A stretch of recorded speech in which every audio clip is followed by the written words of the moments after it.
গরম পানি করে মানে পুরাইয়ে ঢোকা দিয়ে গরম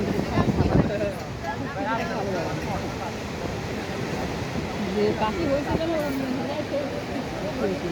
যেমন জল অনেক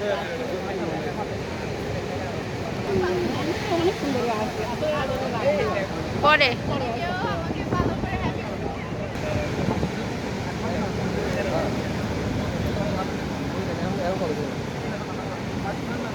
ক্যামেরায় বোঝা যায় না। ভাই হ্যালো